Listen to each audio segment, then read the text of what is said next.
iššūkių Demo Day. Sveikinuosi su GovTech iššūkių serijos dalyviais. Tikiuosi sveikinuosi su ankstesnių iššūkių serijų dalyviais, sveikinuosi su viešojo sektoriaus atstovais, o taip pat su startuoliais, IT įmonėmis, kurios kuria GovTech sprendimus. Sveikinu atvykus į GovTech iššūkių Demo Day, kurios metu pirmieji galėsite šiandien išgirsti GovTech iššūkius, kuriuos viešojo sektoriaus organizacijos ketina išspręsti šiais metais. Tai unikali galimybė tiek išgirsti iššūkius, tiek pakalbinti iššūkių savininkus apie problemas, apie iššūkius, jų kontekstą, sužinoti įvairias detalės apie vartotojus ir kitus niuansus.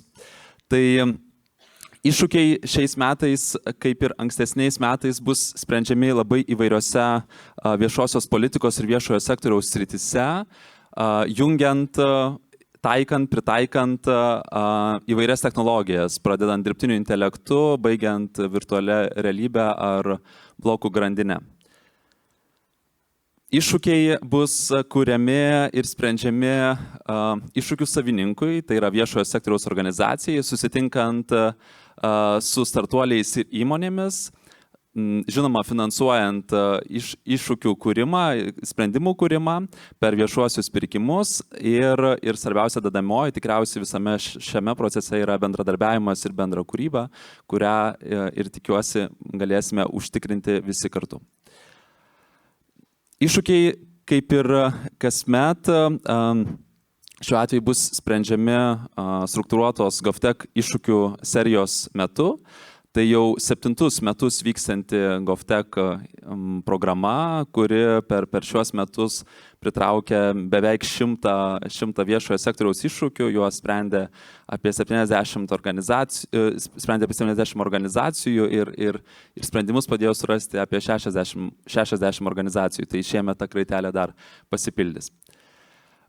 Šiemet iš viso turėsime 10 iššūkių ir iš kurių tikimės gims 10 bandomųjų versijų.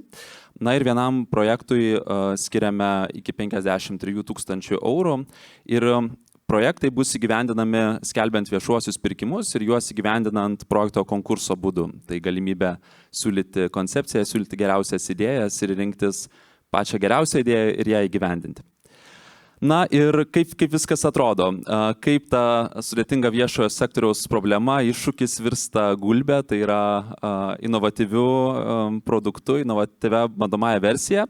Tai viskas vyksta nuosekliai per 5 etapus. Vieną etapą mes jau įveikėme, tai yra atsirinkome problemas, iššūkius. Dabar jau jie problemos virsta, gryninasi į tikrus iššūkius, tikras problemas, kurias būtų galima spręsti. Tai šiandien ir esame tame antrajame etape, kada mes dar pristatome iššūkius, kurie jau įgyja aišku pavidalą. Na ir netrukus pereisime į 3 etapą, kada organizacijos skelbs viešuosius pirkimus ir gyvendins juos projekto konkurso būdu. Na ir kada jau kviesime rinką dalyvauti pirkimuose, siūlyti savo idėjas, koncepcijas. Kaip viskas atrodys laike, kaip mums čia planuoti šią vasarą ir rudens darbus. Tai iš tikrųjų ši vasara, šis laikas dabar yra viešųjų pirkimo įgyvendinimo laikas, pasirengimo viešiesiems pirkimams laikas ir kartu jau viešųjų pirkimų paskelbimo laikas. Tai maždaug Liepos mėnesį bus skelbiami konkursai, kviečiame sekti informaciją tiek mūsų socialiniuose tinkluose, tiek oficialiuose svetainėse viešųjų pirkimų. Na ir tikimės, kad rugpjūčio pabaigoje organizacijos jau turės komandą, tai yra sprendimo įgyvendintojai, su kuriais rudenį kips į darbą ir kurs sprendimus. Na ir kitų metų pradžioje jau tikimės galėsime sprendimais, sukurtais produktais pasidžiaugti vėlgi su visa GovTech bendruomenė. Kalbant apie šių metų projektus, pareiškėjus, tai iš viso sulaukėme net 42 skirtingų organizacijų paraiškų ir daugiausiai paraiškas projektus teikia ministerijoms pavaldžios institucijos, tačiau lygiai taip pat aktyvios buvo savivaldybėms pavaldžios institucijos, sulaukėme ir pačių savivaldybių, ministerijų ir kito pavaldumo organizacijų projektų. Ir atsirinkome 10. 10, kuriuos šiandien ir pristatysime, 10 iš visų minėtų organizacijų kategorijų. Tai šiandien bus pristatyti visi 10 projektų, kuriuos mes suskirstėme į tokias 3 pagrindinės grupės. Tai pirmoji iš jų yra fokusuota į skaidrumo, patikimumo valstybės ir rinkos procesuose didinimą. Tai čia savo iššūkius pristatys Finansų ministerija, Valstybinė vartotojų teisių apsaugos tarnyba, Nacionalinė mokėjimo agentūra. Tada pereisime prie iššūkių, kurie kalbės apie administracinės naštos piliečiams, verslui ir viešajam sektoriui mažinimą. Na ir čia pakviesime iššūkius pristatyti Registrų centrą, Druskininkų savivaldybę, Kauno rajono savivaldybę ir valstybės kontrolę. Ir galiausiai šiandien dienos pristatymus užbaigsime su iššūkiais, kurie kalba apie piliečių aptarnavimo ir paslaugų patirties gerinimą. Na ir išgirsime Viešųjų pirkimų tarnybos, Kauno miesto poliklinikos ir Lietuvos etnografijos muziejaus iššūkius. Po kiekvieno iššūkio bus galimybė užduoti klausimus, tad klausantis pristatymo tikrai aktyviai galvokite, rašykitės klausimus, kuriuos norėsite užduoti. Na ir visų pristatymų pabaigoje taip pat turėsime tinklaveikos galimybę. Tai tuos klausimus, kurių nespėjote užduoti arba kurie kilo vėliau, tikrai jų neužmirškite ir turėsite galimybę juos tiesiogiai paklausti, pasitikslinti jau po renginio. O aš daugiau daug žodžiaudamas norėsiu pakviesti pirmąją organizaciją, kuri mums šiandien pristatys iššūkį ir prieš pakviečiant dar noriu priminti, kad renginys bus įrašomas ir vėliau galėsite atsisukti pristatymo įrašus ir pasižiūrėti tai, kas galbūt praslydo pro ausį. Pirmąją į rampų šviesą kviečiu Finansų ministeriją ir Boženą Zaikovską-Tomkevičienę, kuri mums šiandien pristatys sprendimo nacionaliniai projektų dvigubo finansavimo prevencijai sukūrimą. Božena. Ačiū labai, sveiki visi. Tai kadangi jau mane pristatė, tai nebeprisistatinėsiu ir tada gal pradėsiu nuo to, iš ko kilo ta problema, kodėl mes apskritai ieškome to sprendinio ir kodėl iškėlėm tokį iššūkį. Tai Lietuvoje viešų investicijų planavimas vyksta vadovaujantis strateginio valdymo įstatymu pagal vyriausybės patvirtintą strateginio valdymo metodiką. Ir šiuo mano paminėtų įstatymu Finansų ministerija yra priskirta nacionalinių plėtros programų portfelio valdytojo funkcija. Na, kitaip tariant, Finansų ministerija atsakinga už visas viešasias investicijas, prižiūrėti, kad jos būtų įgyvendinamos tinkamai, efektyviai. Ir vienas iš būdų, kaip užtikrinti tinkamą arba efektyvų investicijų įgyvendinimą, tai užtikrinti dvigubo finansavimo nebuvimą. Kas tai yra dvigubas finansavimas? Tai kai mes už tą patį daiktą, tas pačias išlaidas apmokam 2 arba daugiau kartų.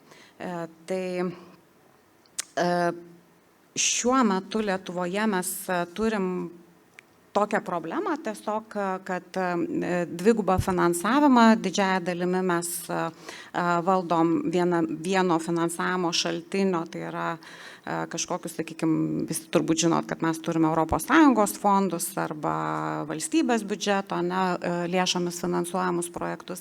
Tai vieno finansavimo šaltinio viduje mes labai sėkmingai IT priemonių pagalba valdom tą riziką. Tačiau, kai mes turim skirtingus finansavimo šaltinius, tas procesas yra pakankamai apsunkintas, neoptimizuotas, institucijos bendrauja tarpusavėje susirašinėdamos laiškais, tai reiškia, tą raštą reikia parengti, kažkam pavizuoti, išsiųsti, kažkam užregistruoti, perduoti vykdymui, na, žodžiu, tas procesas yra neoptimizuotas.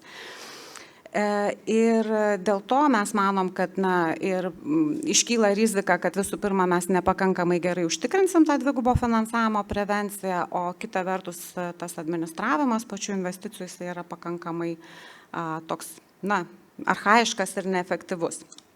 Tai kalbant apie tai, tą, ką aš jau jums paminėjau apie tuos finansavimo šaltinius, tai šiuo metu mes turim, tai plus minus 16 tokių stambių finansavimo šaltinių, kuriuos turim Lietuvoje, tai yra struktūriniai fondai, tai yra ten, sakykime, Norvegijos finansiniai mechanizmai ir visokiausi kitokie finansavimo šaltiniai, juos administruoja skirtingos institucijos, ministerijos, asignavimo valdytojai ir labai dažnai kiekvienas tas administratorius, valdytojas to finansavimo šaltinio, jisai turi savo IT sistemą ir tos IT sistemos viduje administruoja projektus, tai yra turi duomenis apie tai, kokias išlaidas, kokias veiklas apmoka, kokie projektai dalyvauja ir panašiai.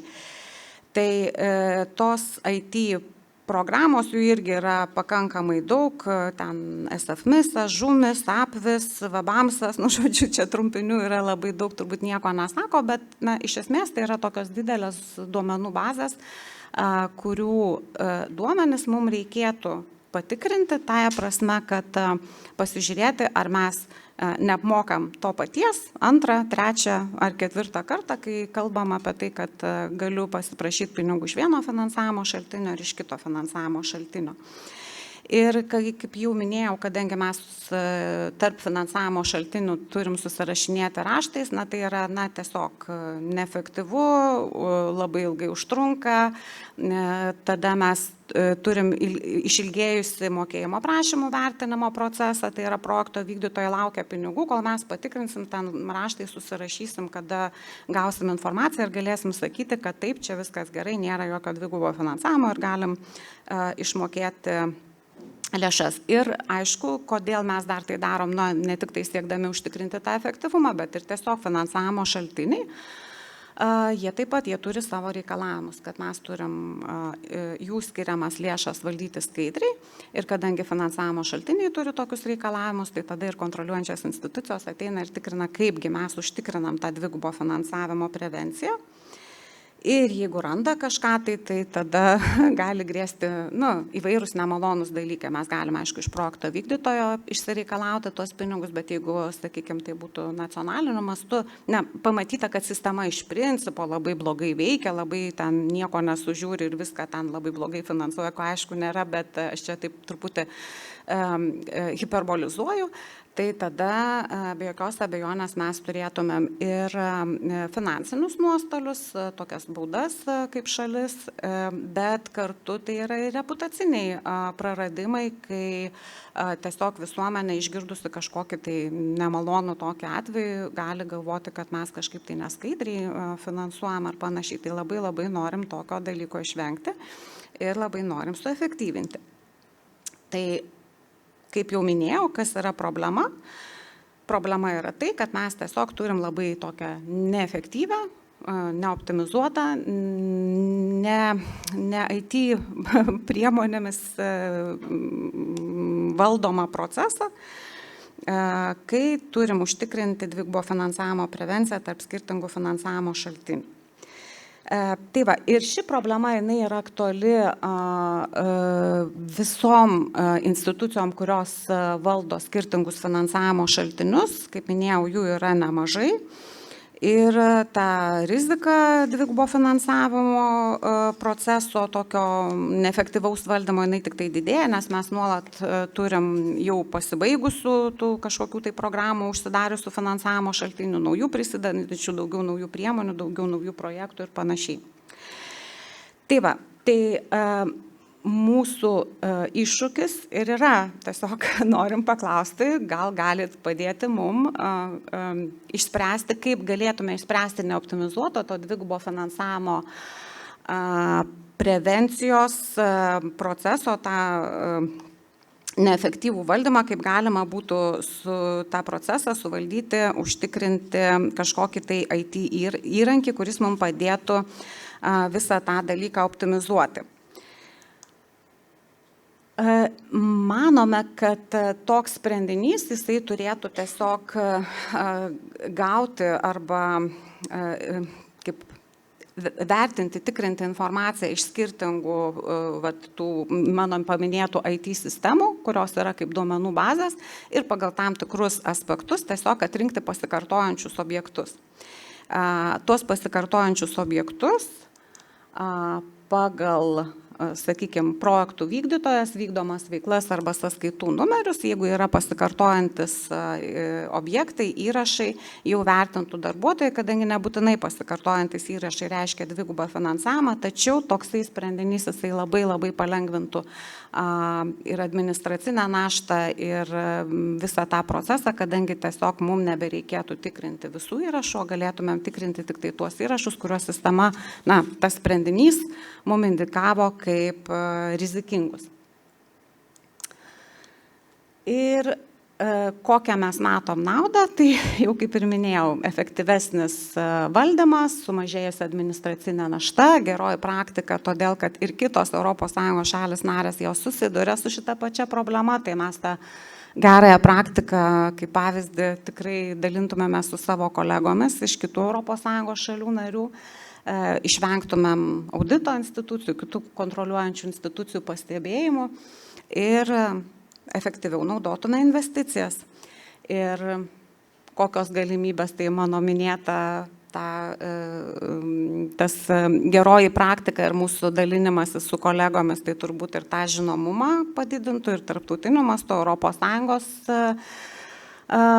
mastu, matomumą, žinomumą viešajame sektoriuje, turbūt patirties kažkokios suteiktų, dirbant ir su tom didesnėm sistemom, ir turbūt suteiktų tą reikiamą kažkokią kvalifikaciją, kurios paskui reikalauja kiti pirkimai, kiti projektai.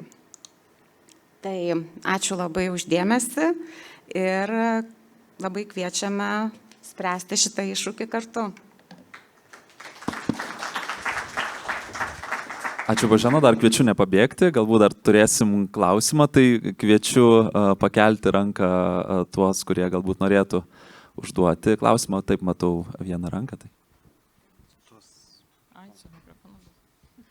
Sveiki.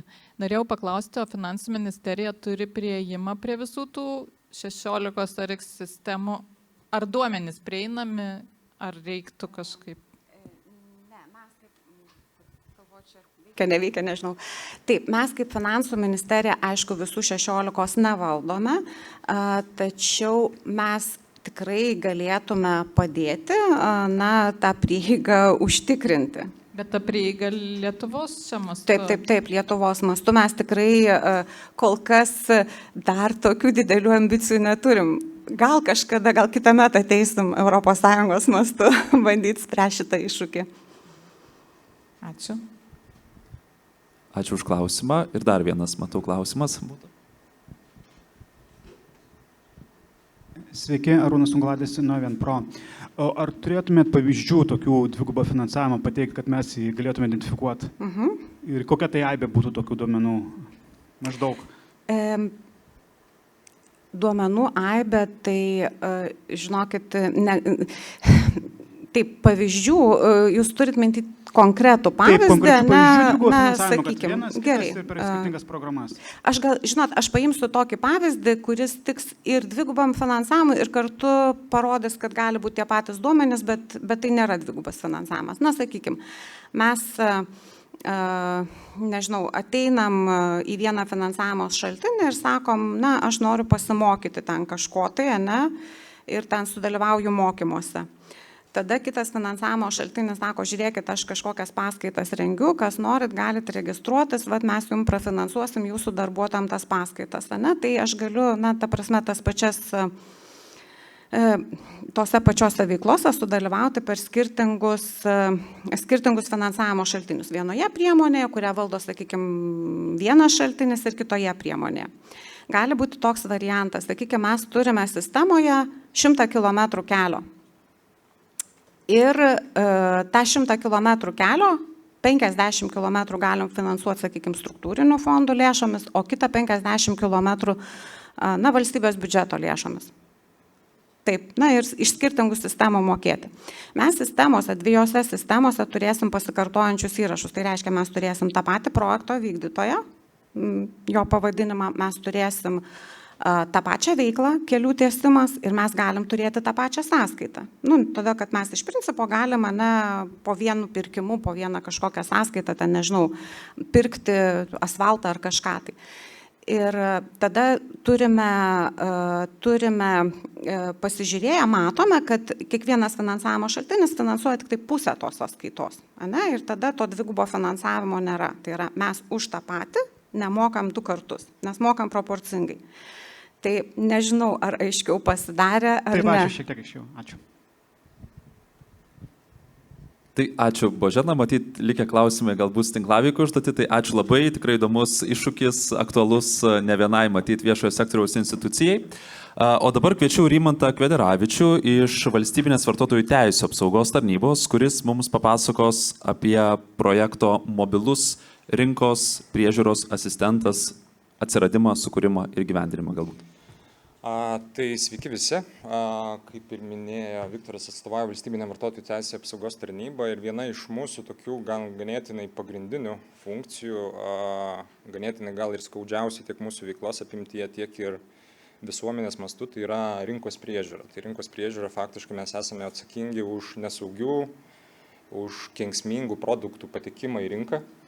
Ir iš tikrųjų dažnu atveju susidurėm su tą problematiką ir jie bandėm spręsti įvairiausiais būdais ir nusprendėme sukurti tokį kaip virtualų rinkos priežiūros asistentą. Tai faktiškai problematika ir esama situacija yra dabar tokia, kad didėjanti prekių gausa, nepakankamai mūsų kaip institucijos, tarkim, rinkos priežiūros procesai ir, tarkim, gal netgi tokių ir kaip efektyvių patikrinimų trūkumo dėl didėjančio krūvio ir tų prekių kiekio patekimo į rinką, tai susidurėm su tą problemą, kad tas nesaugių prekių vis daugėja, keičiasi vartotojų įpročiai, dažnu atveju yra netgi dabar tų naujų būdų, kaip dropshippingas atsiradę ir panašiai, ir mums sunkiau yra užtikrinti tą rinkos priežiūrą ir vartotojams dažnu atveju trūksta tos aiškios informacijos apie tą saugos standartus, kaip tą prekę atpažinti, jinai saugi, nesaugi, jeigu jinai nesaugi, ką daryti, kur kreiptis ir ką su ja daryti.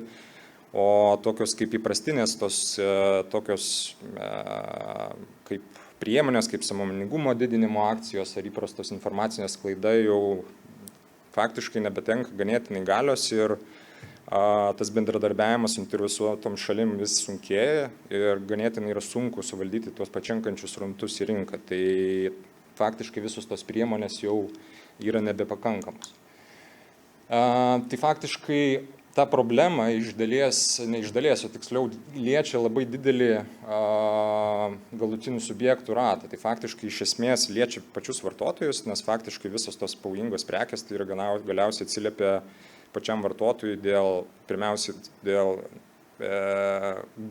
galimo poveikio sveikatai, argi netgi gali sukelti mirtį, kaip pavyzdžiui, tarkim, kenksmingi arba reikalavimų netitinkantys žaislai, pavyzdžiui, kurių dalimis gali vaikai užspringti ir panašiai. Prekybininkus taip pat liečia, nes tokių prekių patekimas į rinką iš dalies menkina jų kaip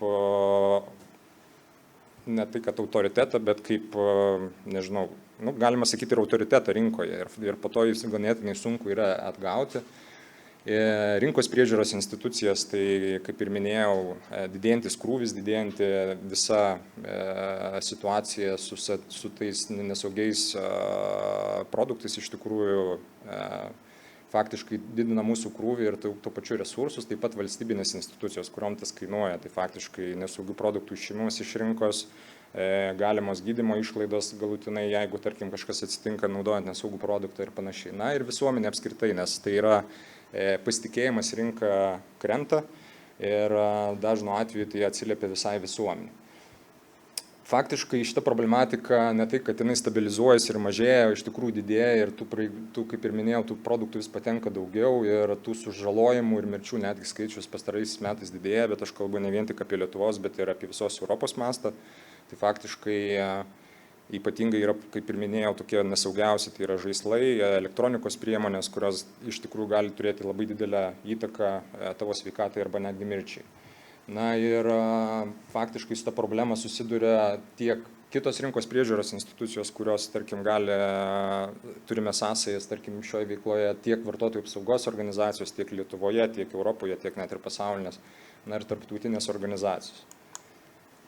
Tai vat, iššūkis ir mūsų siekis iš tikrųjų yra sukurti tą mobilią aplikaciją, kurios pagalbim iš tikrųjų sieksime skatinti visuomenės pačios įsitraukimą į rinkos priežiūros procesus, tobulinti rinkos priežiūros sistemas, gerinti tą vartotojų informatumą ir stiprinti netgi teisės aktus per kylančius atitinkamus rinkos kažkokius tai įvykius arba kurie galėtų padėti mums greičiau, realių laikų adaptuotis prie esamos situacijos ir keisti savo netgi veikimo kažkokius principus ir panašiai.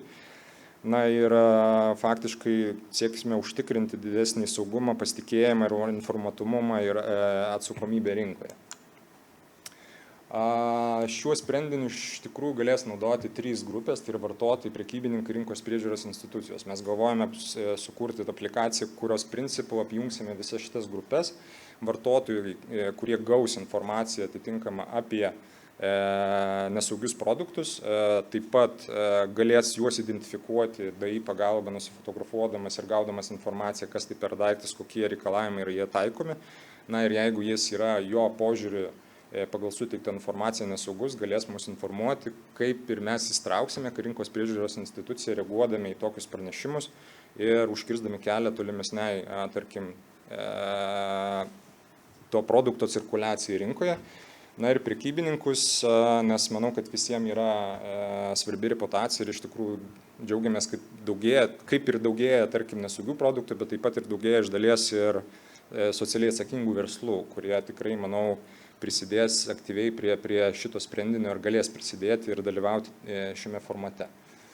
Tai sprendinio naudotojai šiaip iš tikrųjų yra įvairiaus amžiaus išsilavinimo, skirtingų pajamų žmonės, tiek suaugę, tiek vaikai, tiek asmenys su negalia, kuriems svarbu turėti lengvą tą priėjimą prie informacijos, lengvą kelią pateikti kažkokią informaciją apie nesaugų produktą ir taip apsaugoti tiek save, tiek likusią visuomenės dalį.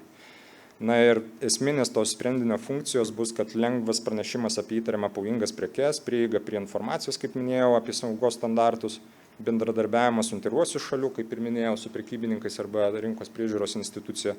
Na ir pavojingų prekių pašalinimas iš rinkos arba jos identifikavimas, kurioje vietoje ta prekė yra ir tokiu būdu apsaugant rinką. Tikimės labai daug šiaip iš tikrųjų pokyčių tiek kokybinių, tiek kiekybinių. Ir kokybinis požiūrių šiaip iš tikrųjų siekiame padidėjusio vartotojų saugumo, didesnio pasitikėjimo rinką, didesnio informatumo, stipresnės atsakomybės ir efektyvesnės rinkos priežiūros. Kiekybinių požiūrių pagal mūsų preliminarius skaičiavimus, tai faktiškai įsidiegus tokį sprendinį, mes turėtume sumažėjusią pavojingų prekių skaičių apie 20%, padidėjęs pranešimų apie tyrimų pavojingas prekes skaičius apie 50%. Na ir sumažėjusių sužalojimų ir sumažėjusių rinkos priežiūrų institucijų išlaidų. Galimybės iš tikrųjų yra ganėtinai mūsų požiūrį didelės, nes iššūkio aktualumas yra vis tiek. Tai yra visuotinio saugumo užtikrinimas, tas pasitikėjimo rinko didinimas ir rinkos skaidrumo didinimas. Tai yra faktiškai, kaip ir minėjau, apjungia 3 grupės vartotoją, mus kaip instituciją ir prekybininkus. Na ir mes matome rinkos kaip galimybės, tokias kaip ir vietinė ir tarptautinė, tai faktiškai vietinė, tai netgi mes planuojam tą sprendinį daryti, kuris būtų galima lengvai replikuoti ir pritaikyti kitų institucijų veikloje, kaip pavyzdžiui valstybinė maisto ir veterinarijos tarnyba ir panašiai. Na ir tarptautinė rinka, tai likusios organizacijos arba institucijos, kurios užtikrina ES taip pat vartotojų teisų apsaugą ir tų produktų nepatikimą į rinką. Plėtros galimybės taip pat yra ir, kaip ir minėjau, ir į naujas rinkas, taip pat ir funkcionalumo plėtra ir iš tikrųjų mes norime ir siekiame iš tikrųjų netgi toliau įtobulinti ir, kaip ir minėjau, traukti ir dirbtinio intelekto sprendinius, na ir tą plėsti funkcionalumą ir įtraukti kuo daugiau tų, kaip čia pasakyti, trečių šalių į šito sprendinio kūrimą, tiek naudojimą, na ir integravimą su kitomis sistemomis, kas yra, manau, labai svarbu, nes daugelį atvejų, tarkim, tiek Lietuvoje, tiek užsienio valstybėse institucijos susiduria su tą problematiką, kad yra sprendinys, bet jisai nekomunikuoja su jau esamomis sistemomis. Ir, kaip ir minėjau, tai būtent tiem, kurie įsitrauks į visą šitą procesą, naujos galimybės bus kaip geresnės rinkos priežiūra, padidėjusi reputacija, ir naujos verslo galimybės, tai faktiškai tiem, kurie matys mūsų iššūkį kaip konceptualų ir visus mūsų planuojamus nuveikti darbus. Tai ačiū labai uždėmesį ir, jeigu turite klausimą, prašau klausti.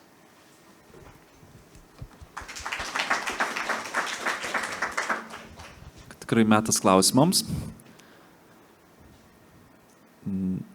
Na, o kol dalyviai susirinkę galvoja, tai aš užduosiu vieną klausimą. Iš tikrųjų, Rimantai, minėjot, kad nemažai funkcionalumų yra apie jų plėtrą, bet jeigu pradžiai reikėtų apsispręsti ties vienu funkcionalumu, kuris būtų būtinas prototipui sukurti, tai ko tikrai negalėtumėt atsisakyti, be ko šis apskritai sprendimas būtų beprasmis galbūt?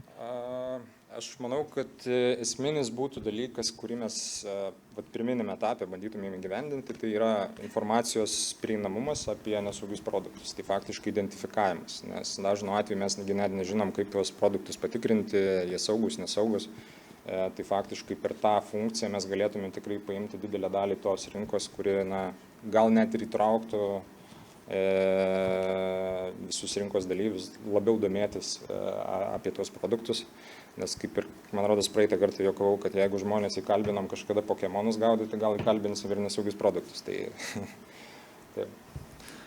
Ačiū, jeigu klausimų nėra, tai dėkojame už pristatymą ir tikrai atrodo, kad šis įtraukiantis įrankis turėtų būti veiksminga priemonė spręsti nemažai viešojo sektoriaus problemų. Na, o dabar kviečiu Nerijų Navarską iš Nacionalinės mokėjimo agentūros prie Žemės ūkio ministerijos, kuris pristatys dirbtinio intelekto įrankio pritaikymą paraiškų duomenų analizės procese, galimybės ir užmojus. Tai Nerijau. Sveiki, labą dieną visi. Tai vadinkime mūsų kaip Nacionalinė mokėjimo agentūra, administruoja paramą kaimo plėtrai, tai reiškia dalinam ūkininkams. Tai mūsų toks iššūkis, kad su nauju, vadinkime, įrankiu dirbtiniu intelektu prisidėti prie prevencijos to darbo ieškojimų, ką visą laiką darydavome rankomis darbuotojai. Tai taip iškėlėm tokius problemas, kad kas metus ANAMA pagal investicinės firmas gauna apie 8 000 naujų projektų verslo planų. Tai reiškia didelį kiekį dokumentų, dabar jau dokumentai neteina popierinis, bet vis tiek kiekiai dideli. Tada pastebėjom tokią tendenciją, kad pareiškėjai atsiranda atvejų, kai pradeda jau ne po vieną, bet eina į grupės ir prasideda toks sukčiavimas grupuotėmis. Tai prasme, bandom, kaip pasakyti, to pasitelkdami spręsti šitą problemą. Taip, toliau situacija.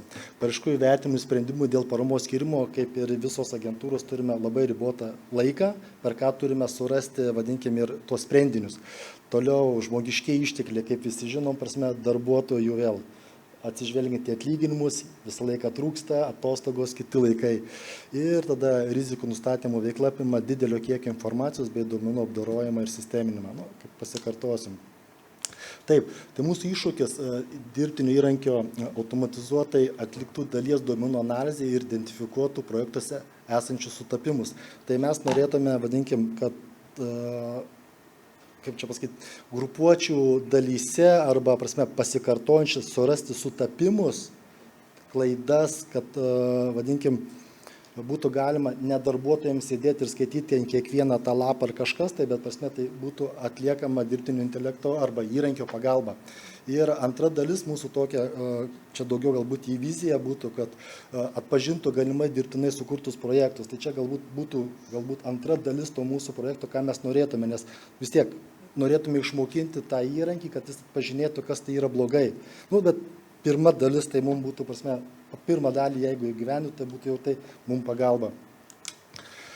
Taip, dabar dirbtinių įrankių valdytojai būtų, vadinkime, mūsų rizikų vertinimo skyrius, rezultato naudotojai, tai virš 200 projektų vertintojų, kurie vertina projektus ir, vadinkime, kiekvienas projektų vertintas turi savo atskirą dalį. Tai čia tarsi mes turėtume apjungti ir paduoti, kad sakyt, va čia yra, čia tokie negerai, čia tokios negerybės ir taip toliau. Taip, įvertinti dirbtinio įrankio galimybės plėstis paramos administravimo procese, rizikų valdyme. Tai agentūra turi tikrai daug visokių sistemų ir kur būtų galima pasinaudoti tą įrankį, tikrai yra plėtros galimybių daug. Taip, toliau pareiškėjų projektai būtų įvertinti per galimai trumpiausią terminą, parama skiriant tikriesiam ūkininkams, tai noras, kad dirbtinis, prasme, įgyvendintas iššūkis padėtų tą vertinimą atlikti daug greičiau. Ir reikalingas izoliuotas dirbtinio intelekto sprendimas, kad naudojami konfidencialūs duomenys liktų saugus ir nebūtų perduodami už sistemos ribų. Tai čia mūsų šitam variante, kaip pasakyti, iššūkyje mes galvojam, kad kol kas visas analizavimas būtų tik tai mūsų turimais duomenimis, nepasitelkiant išorinių tinklų, prasme, socialinės medijos. Taip, galimybės. Projektų rizikų vertinimas aktualus visoms ES ir LT paramą administruojančioms institucijoms. Tai reiškia, įgyvendinus šitą dalyką, tą produktą būtų galima siūlyti ir kitoms prasme įstaigoms.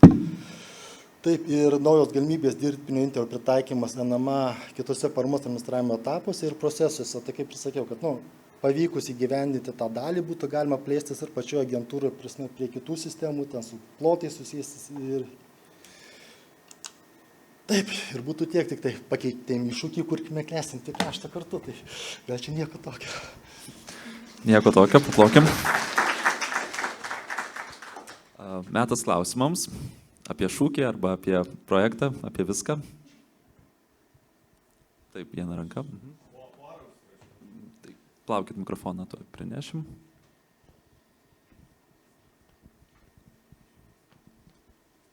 Pirmas būtų, tai kiek panašiai paraiškų gaunate įprastai per metus ir kokį procentą įprastai jų patvirtinat? Sunkiai dabar galėčiau sakyti, bet matot, labai priklauso nuo to, kadangi daug labai priemonių skirtingai yra, prasme, ir kiekvienoje priemonėje tam tikras pinigų kiekis. Bet mes, vadinkim, šitą bandamį projektą norėtume dalyti ant vienos priemonės, kur realiai žinome, kad iš, kaip pavyzdys, apie 30%, apie 1300 kažkur tai pareiškėjų ateina ir apie 30% projektų patvirtiname. O praeities paraiškas esat kažkur saugoje, tarkim, kokias teiktos, kas patvirtinta, kas ne? Taip, visos paraiškos yra sistemose. O kriterijai, pagal ką vertinat, ar patvirtinsit ar ne, jie yra kažkur irgi tai plius minus aprašyti, sakykim, ar čia bendra nuovoka tiesiog tie, kurie vertina? Kriterijai yra taisyklėse aiškiai įvardinta. Gerai. Ir paskutinis, tai bendrai, tarim, kiek panašiai darbuotojų atlieka tokį darbą ir kokios yra būtent darbuotojų sąnaudos plius minus per metus, tai čia labiau vertinant, kiek verta būtų šitą įrankį. Aha, atsakant taip, tai reiškia, matot, kiekvieną projektą vertina kiekvienas vertintojas. Yra atskiras skyrius, kuris žiūri sistemiškai kelia, kaip pavyzdys, 1000 projektų ir kad tu juos peržiūrėtum, tau reikia vos neimti 30 lapų ir skaityti, žiūrėti, gilintis. Tai pasakyti, kiek žmogiškai, prasme, kiek reikėtų, kad perskaitytų vienas žmogus visus ir pasme iš jų pasakytų, va čia tie panašus, čia tie sutampa, taip neina pasakyti gerai tiksliai. Jo, ačiū labai už atsakymus, skamba tikrai kaip EAUS problema, o ne žmogiškas darbas. Tai ačiū labai. Ačiū už klausimą. Ar dar turėsim klausimų? Dar vienas. Sveiki, čia gal daugiau toks techninis klausimas. Jeigu planuojat savo infrastruktūroje naudoti dirbtinio intelekto sprendimą, ar esat nusimatę GPU resursus potencialiai, kurie būtų reikalingi? Tai yra grafiniai procesorio resursai, kurie dažniausiai skirti dirbtiniam intelektui ir skaičiuoja greitai. Taip, prasme, yra numatyta tai, bet nežinau, gal kolega Tomas atsakys. Šiaip prasme nėra patvirtinta, bet prasme, apie tai su vadovės kalbėjom, kad kur būtų galima naudoti. Nes jeigu žiūrint į tą timeline, tai čia greitai reikėtų sukurti ir greitai paleisti tą sprendimą, nes jeigu tai bus viešieji pirkimai ir taip toliau, tai visas tas dalykas užsitęsia pakankamai ilgai, jeigu dar neturit resursų, tai galbūt galima svarstyti kažkokius variantus, kur prototipas galėtų veikti ir kitose aplinkose. Tai čia toks techninis apie patalpinimą, tai manau tikrai ačiū už pastebėjimą, už pasvarstymą ir tada bus galima ir vėliau apie tai dar pagalvoti, rengiant detalesnės sąlygas. Tai ačiū Nerijau už pristatymą, manau buvo taiklus klausimai, tai tikrai bus įdomus projektas, aktualus ne vienai institucijai, kuri vertina paraiškas. Na, o dabar perinam jau į antrąją dalį renginio ir pristatysime iššūkius, kaip mažinti administracinę naštą piliečiams, verslui ir viešajam sektoriui. Ir pristatymus pradėsime nuo Lilijanos Medelytės iš registrų centro pristatymo apie decentralizuoto registro technologijos pagrindų paremto visuotinio akcininkų susirinkimo balsavimo modulio prototipo sukūrimo. Lilijana, prašau. Taip, sveiki visi. Esu Lilijana Medelytė, registrų centro inovacijų ekspertė ir mūsų metamas iššūkis GovTech rinkos dalyviams yra sukurti decentralizuoto registro technologijos pagrindų veikiantį visuotinio akcininkų susirinkimo balsavimo modulį. Šiuo metu situacija yra tokia, jog juridiniai asmenys vykdydami savo veiklą turi vadovautis civiliniu kodeksu ir akcinių bendrovių įstatymu. O juridinių asmenų akcininkai turi aktyviai dalyvauti įmonių valdyme, ko pasekoje turi būti šaukiami akcininkų susirinkimai. Akcininkų susirinkimai turi vykti įstatyme numatyta tvarka. Tai yra apie vykdomą akcininkų šaukimą, turi būti informuojama iš anksto dalyviai, tam tikrą laiko tarpą, tam tikromis priemonėmis, tada vykstant susirinkimui yra identifikuojami atvykę akcininkai, tada yra identifikuojama, ar susidarė pakankamas dalyvių skaičius, tai yra kvorumas. Ir esant kvorumui, tada vyksta balsavimo procesas dienotvarkėje paskelbtais klausimais. Ir viso šio proceso galutinis rezultatas tai yra protokolas, kuris yra teikiamas registrų centrui. Registrų centras yra juridinių asmenų registro tvarkytojas ir vykdo įstatymų jam pavestą funkciją, yra atsakingas už visuotinį akcininkų susirinkimo protokolą tikrinimą ir registravimą. Visuotiniai akcininkų susirinkimo protokolai patenka į registrų centrą dviem kanalais, tai yra per savitarną, PDF formatu, arba jie yra atnešami popieriniu formatu į klientų aptarnavimo centrą. Tada tie dokumentai keliauja pas registratorius, kurie tikrina dokumentų atitikimą įstatymui, įmonės įstatams, tikrina duomenis su juridinių asmenų registru bei juridinių asmenų dalyvių informacinė sistema. Tad visas šis procesas protokolų patikrinimo gali užtrukti nuo 20 minučių iki 2 valandų. Viso Lietuvoje yra netgi 33 skirtingos teisinės formos, kurios visos praktiškai susiduria su protokolais, susirinkimais, dalyvių sušaukimais, balsavimais ir balsų skaičiavimo procesu.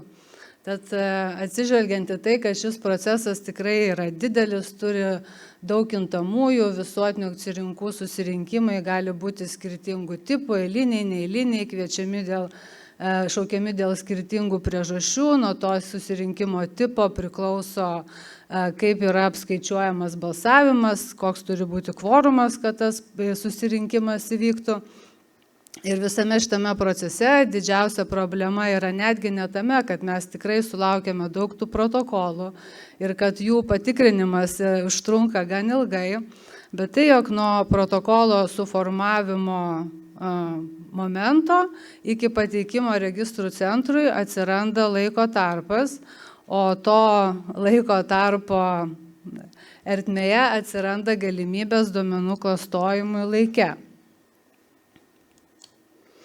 Dėl to mes kviečiame jūs padėti mums išspręsti šį iššūkį ir sukurti DLT technologiją paremto visuotinio akcininkų susirinkimo balsavimo modulį, kuris padėtų juridiniams asmenims skaidriai ir saugiai organizuoti akcininkų susirinkimus, balsuoti, skaičiuoti balsus, teikti duomenis registrų centrui, o registrų centrui padėtų greičiau patikrinti tos duomenis, juos užregistruoti bei suteikti paslaugą. Tačiau iššūkiu mes tikime sukurti sistemą, kurią galėsis naudoti visi juridiniai asmenys bei išimties, kuri padės vykdyti visuotinius akcininkų susirinkimus su nutolusiais kanalais, kuri padės saugiai ir užtikrintai identifikuoti akcininkus, padės saugiai organizuoti susitikimus, užtikrins tų susitikimų proceso atitikimą teisės aktams, padės skaidriai balsuoti, skaičiuoti balsus, užtikrins įrašų nekintamumą ir atsekamumą, automatiškai teiks duomenis registrų centrui bei paties registrų centro registratoriams duomenis patikrinti greičiau. Tad šiuo sprendimu mes siekiame sukurti naują, skaitmeninti procesus, juos integruoti į juridinių asmenų veiklą, didinti nutolusių narių dalyvavimą įmonės valdyme, skatinti aktyvesnį akcininkų įsitraukimą, sukurti skaidrų balsavimo ir balsų skaičiavimo procesą ir, žinoma, eliminuoti galimą duomenų klastojimo laike galimybę. Tačiau iššūkiu yra puikia galimybė sukurti rinkoje dar nesantį produktą, kuris užtikrintų skaidrų ir saugų balsavimą, kurio pasitikėtų tiek juridiniai asmenys, tiek valstybė, kuris galėtų būti universaliai pritaikomas tiek Lietuvos, tiek užsienio viešojo sektoriaus procesuose, kur dalyvauja skirtingi dalyviai, balsavimas ir balsų skaičiavimas. Taip pat yra puikia galimybė iš arčiau susipažinti su strateginė Lietuvos įmonė ir didžiausių nacionalinių duomenų saugotojų, bei galimybė kartu skatinti pasitikėjimą, transformuoti įsisenėjusius procesus ir kartu kurti išmanę ir tvarę Lietuvą. Tad kviečiame spręsti šį iššūkį kartu. Ačiū už dėmesį. Ačiū, Lilijana. Ar turėtume pasitikslinimų, klausimų dėl šio iššūkio? Jei ne, tai aš tada gal vieną klausimėlį užduosiu. Iš tikrųjų, man įdomu visgi, kas būtų tas pagrindinis šio sprendimo vartotojas, naudotojas. Ar, kaip matytumėt, ar visgi tai bus didesnė nauda akcininkams ar ne įmonėms, kurios registruoja, ar visgi didesnę naudą patirs jūsų darbuotojai, kurie turi užregistruoti ir kurie susiduria su keblumai šiame etape? Šiuo sprendimu mes siekiame abipusio laimėjimo, todėl kad ne visais atvejais juridiniai asmenys turi teikti protokolus registrų centrui, bet mes norime sukurti tokią sistemą, kuria galėtų juridiniai asmenys naudotis ir tada, kada jie turi mums teikti protokolus, ir tada, kada tie protokolai yra reikalingi įmonės valdymo dokumentacijai palaikyti. Ačiū, tada ir siekim sukurti abipusės naudos. Tai ačiū, Lilijana. Ačiū Jums. O dabar kviečiu Rūtą Vitkauskaitę iš Druskininkų savivaldybės administracijos, kuri papasakos apie projektą Parama AI pažangiomis dirbtinio intelekto technologijomis paremtą išmokų prašymo nagrinėjimo asistentą ir pristatys šio projekto iššūkį. Rūta, žodis Jums. Labadiena visiems. Tai kaip ir pristatė Viktoras, norime supažindinti su savo iššūkiu. Tai mūsų iššūkiu siekiame automatizuoti socialinės paramos būtent, gaunamus prašymus, kurie skirti išmokoms ir kompensacijoms gauti. Ir mūsų prototipas tai būtų, kad pažangiomis dirbtinio intelekto technologijomis paremta būtų sukurta tas nagrinėjimo visas asistentas. Esama situacija mūsų tokia, kad mes gauname itin daug prašymų dėl įvairių kompensacijų ir išmokų. Socialinės paramos skyrius nagrinėja net 35, turi tokias skirtingas kategorijas dėl visų išmokų. Ir vien 23 metais buvo gauta beveik 13 000 įvairių prašymų. Reikalauja tam visam procesui labai daug žmogiškųjų išteklių, nes nagrinėjimo procesas yra labai ilgas. reikia išsiimti labai daug duomenų iš įvairių registrų, tai nėra automatizuota ir tikimybė atsiranda kartais ir vėlavimui dėl didelio kiekio tokių būtent prašymų, taip pat ir žmogiškosioms klaidoms. Tai ši problema tikrai yra opi, nes su panašiu principu susiduria visas savivaldybės. Tai mūsų būtų toks iššūkis, kad robotizuoti procesai sumažintų darbuotojams tenkantį techninį darbo krūvį ir jo apimtį, o automatizuotas prašymų nagrinėjimas padėtų gyventojams išmokas gauti laiku. Tai net ir išskirčiau tokias vartotojų grupės, tai mūsų būtent darbuotojai, kuriems labai padėtų ženkliai tas robotizuotas visas procesas ir sumažintų, kaip ir sakiau, krūvį, taip pat vartotojai, kurie paslaugas ir išmokas jiems tikrai labai reikalingas gautų laiku, nes būtent sutrumpėtų visas nagrinėjimo procesas ir sprendimas būtų priimamas laiku ar net anksčiau. Mūsų pats sprendimas, gal šiek tiek išsamiau, tai su visomis būtent kompensacijomis ir išmokomis, visų procesų, priimamais sprendimais dirba 15 specialistų. Jie tikrai turi labai daug rutininio darbo, rankinio, gauna daug ir perskaičiavimų, kai turi kolegų būtent suskaičiuotas išmokas perskaičiuoti. Taip pat gal dar išskirčiau, ko nepasakiau, tai periodinės išmokas. Tai pavyzdžiui, būna sezoniniu metu tokie prašymai dėl kompensacija šildymui, kai per labai trumpą terminą savivaldybei būna pateikiama labai didelį kiekį tokių prašymų ir juos ne tik, kad sunku priimti visus laiko, bet dar ir visus išnagrinėti, tai tikrai dėl didelių kiekių atsiranda vėlavimai ir tiesiog klientai negauna pašalpų laiku. O mūsų pagrindinės išskirtos funkcijos šio sprendimo būtų, kad būtų automatizuotas reikalingų duomenų iš skirtingų registrų paėmimas, tada būtent automatinis klaidų ar trūkstamos informacijos pateikimas darbuotojams dirbantiems su tuo nagrinėjimu gauto prašymo, tada būtų robotizuotas išmokų apskaičiavimo procesas ir sprendimo projekto sukūrimas kaip galutinės etapas. Ir galimybės ir nauda. Tai tikrai būtų toks paprastas, atrodo, kad sprendimas, bet nagrinėtų labai sudėtingas mūsų problemas ir kas būtų pritaikoma ne tik kitoms savivaldybėms, bet ir, manau, kitoms institucijoms, kad tikrai universalus ir gali būti plėtojamas kitur, kitose institucijose. Tai šita sėkminga mūsų sprendimo įgyvendinimas tikrai galėtų tapti gera praktika ir kitoms įstaigoms ir organizacijoms.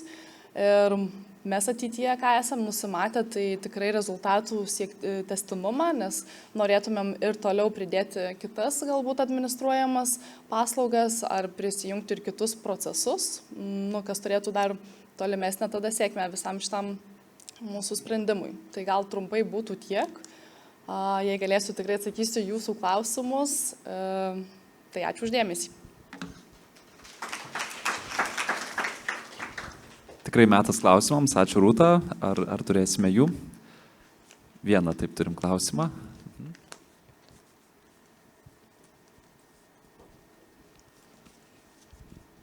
Labadiena. Aš turiu klausimą iš dviejų dalių. Pirmas klausimas, ar prašymas yra laisvos formos ar struktūrizuotas ir ar tai yra skaitmenizuota, ar tai yra popierinis variantas?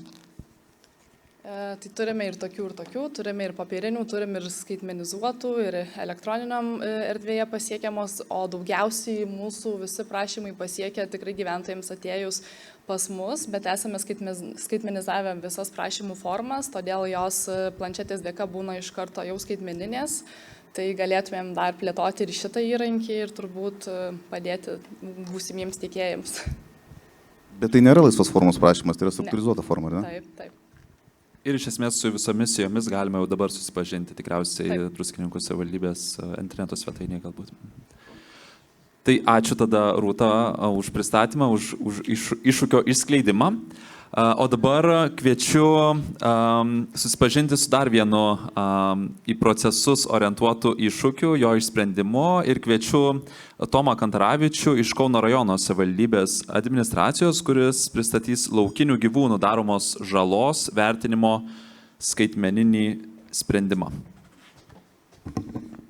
Labą dieną visiems. Kaip minėjo, esu Tomas, atstovauju Kauno rajono savivaldybę ir tiek aš, tiek jeigu kelti iššūkį, tiek 60 savivaldybių žemės ūkio skyrių susiduria su problema, sakykim, tai laukinių gyvūnų daromos žalos nustatymų.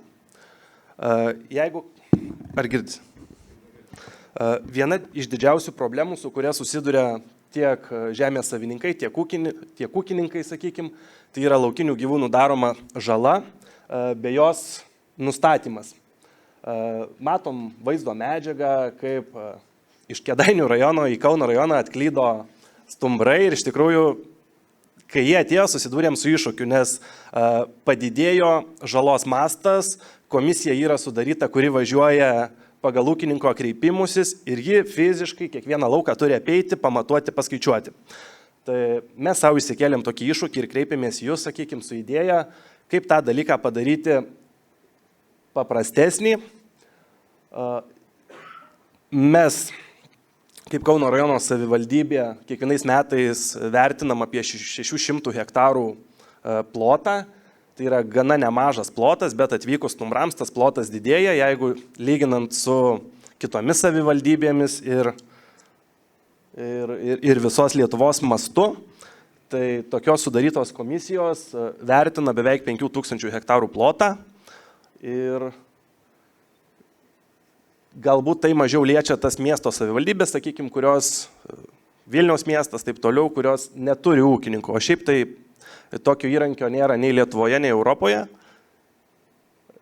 Keliam iššūkį, kaip efektyviai ir tiksliai būtų galima apskaičiuoti tą žalą, nes su kokiamis problemomis susidurėm, tai yra dideli administraciniai kaštai, teisminių ginčų visą laiką problema, nes ūkininkai sako, kad jūs netiksliai apskaičiavot žalą, atsakovas sako, jūs irgi netiksliai apskaičiavot žalą, gali įsivelti žmogiškasis faktorius, iš tikrųjų ten matuojant ir taip toliau. Na ir galų gale gali būti pačio ūkininko problemos, ten kaip meteorologiniai reiškiniai, kad jisai, tarkim, buvo liūtys, audros, krušos, taip toliau, tuos pasėlius pakenkė visai kiti dalykai, bet atėjus ten perėjo elnias ir taip toliau ir atsirado žala, jisai tada kreipėsi į komisiją ir jūs turite įvertinti.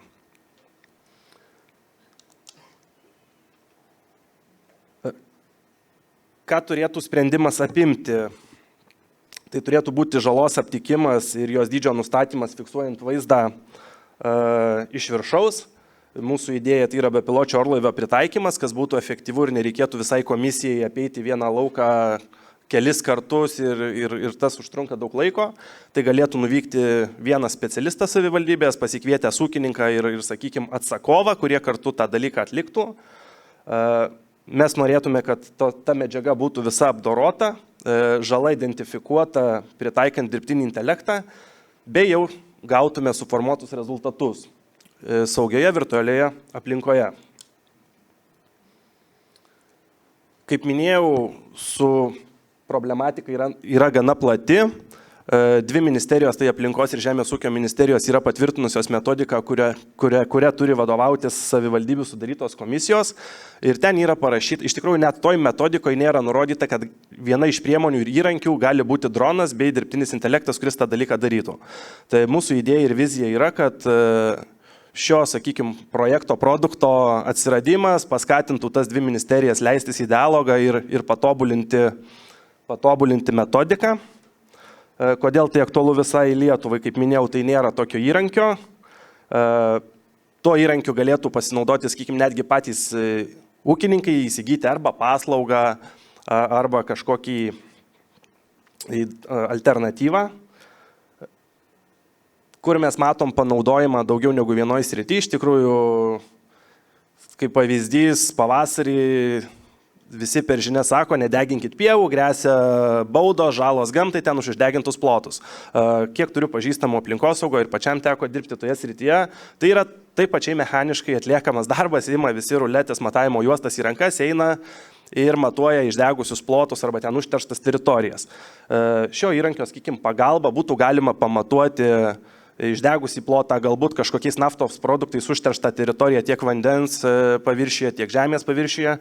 Todėl, sakau, šio sprendinio dėka, manau, panaudojimas būtų tikrai labai didelis. Kilus klausimams, rašykit, skambinkit ir manau po renginio galėsim padiskutuoti.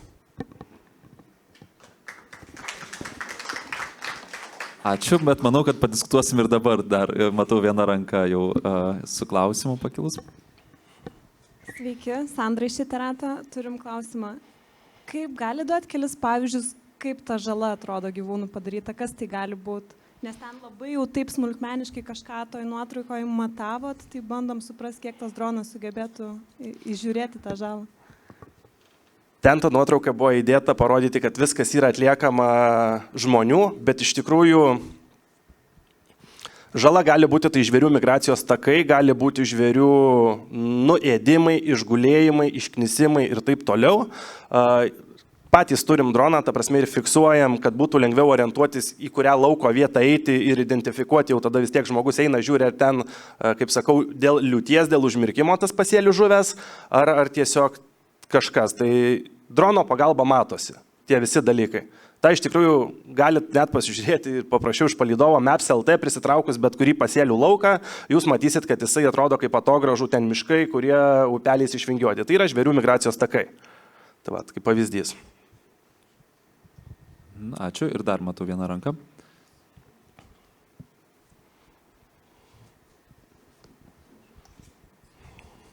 Du klausimai. Pirmas, tai jau buvo klausima, o kokio tikslumo jūs tikitės, tai kokiu maždaug hektaro, jeigu ar ten kelių hektarų ūkis, aro, 2 arų, ar ten kelių kvadratinių metrų tikslumas jums reikalingas?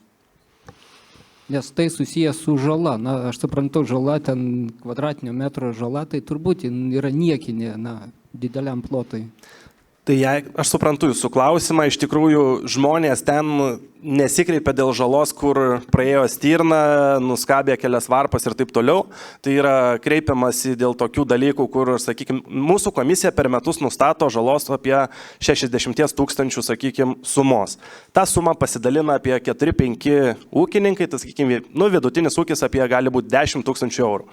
Ir ūkininkai sako, jeigu žala būtų mažesnė, mes ją nurašytume ant nuostolių, ant gamtos ir taip toliau, bet jau kai ten perkopia kokius 6-7 000 eurų, tada jau ūkininkai kreipiasi. Yra aišku ir mažesnių ūkininkų, kurie, jiems reikia išgyventi ir išlaikyti tą smulkų ūkį, jie kreipiasi ir dėl mažesnių, bet paprastai pavyksta susitarti atsakovui dėl mažesnės žalos su ūkininku. O jau kritiniu atveju tik tais įsikiša komisija, kuri jau tada eina, matuoja tą visą pasėlį ir vertina. Ir antras klausimas, jūs tikitės sprendimo, pagal konkretų kreipimąsi įvyko kažkokia žala, menama ar reali, ir toks ad hoc atvejis, ar vis tik stebėjimo sistemos, kuri nuolatos kažką stebi, tenai kraunasi, apdoroja duomenis ir kažkokie indikatoriai atsiranda, kurie, indikuoja, va čia kažkas gali atsitikti, čia gali atsitikti. Va kokie lūkesčiai iš jūsų pusės? Jūs kaip ir įvardinot, tai pats tobuliausias būtų dalykas, kad mes žalą anksčiau pamatytume už ūkininką, tai būtų duomenys integruoti, sakykime, iš palydovų, bet tas daug sąnaudų laiko ir finansų reikalaujantis dalykas. Šiandien mes tikimės, kad pačiai komisijai sudaryta iš 5-7 asmenų nereiktų vykti į tą lauką ir gaišti visą dieną, tiesiog galėtų specialistas ar 2 nuvykę, drono pagalba apskristi lauką, dirbtinis intelektas, sakykime, ten sujungtų į orto mozaiką, įvertintų ir turėtume preliminarius skaičius, galbūt kuriuos parodytume ūkininkui, kad yra tokia žala, ten atsakovas vėl įvertintų ir sakytų, taip, mes sutinkam su tuo skaičiavimu ir viskas. Trečias klausimas. O ar ta žala atsirado dėl laukinių gyvūnų, ar ką jūs minėjote, ten gali būti užmirkimai, ten dar kažkokios kitos problemos, visiškai nieko bendro su gyvūnija neturintis? Daug faktorių gali būti, todėl tas žmogus, sakykime, vis tiek turi būti šiek tiek susijęs su žemės ūkiu, kuris vertins ir naudos tą bepilotį orlaivį. Tokia idėja yra, kad jisai turėtų ir agronominių žinių, ir galų gale įvertintų ir pačio lauko būklę, galbūt padarytų, kaip jūs sakot, namų darbus ir vertintų galbūt tas laukas užmirkęs eilę metų iš eilės ir tas palydovo duomenim matoma būtų, jeigu taip apjungiant daugiau kažkokių kriterijų vertinimo. Ačiū ir dar vienas klausimas čia prieki. Pas mane tai klausimas būtų bendrai iš duomenų. Kaip minėjot, kad jau dabar naudojat dronus tikrinant, tai jūs, tarkim, tuos vaizdo įrašus kažkur saugotės pas save ar tiesiog praskraidot, pažiūrit ir taip jie dingsta?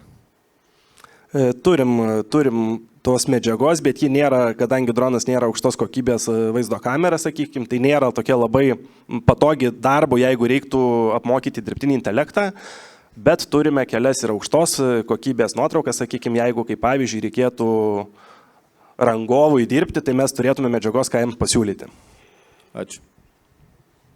Ačiū ir paskutinis dar klausimas. Aha. Sveiki.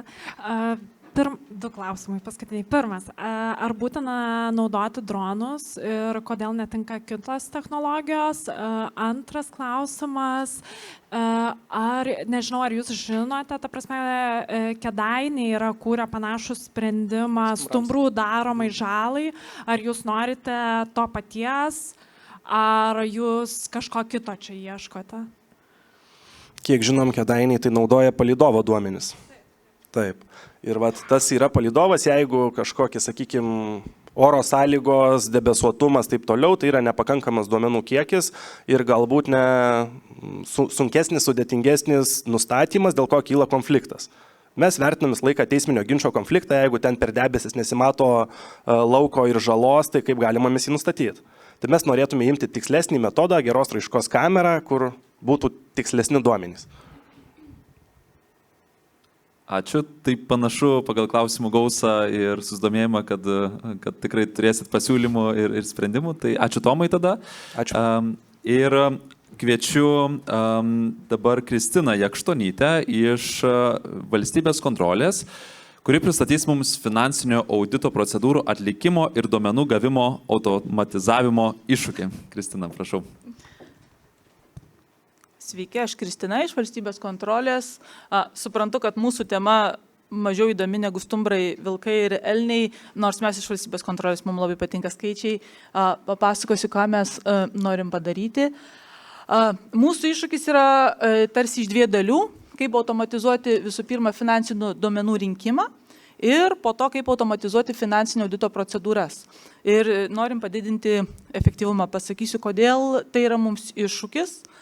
Štai čia matome visą schemą, kiek yra finansinės ataskaitos rūšių pas mus šalyje.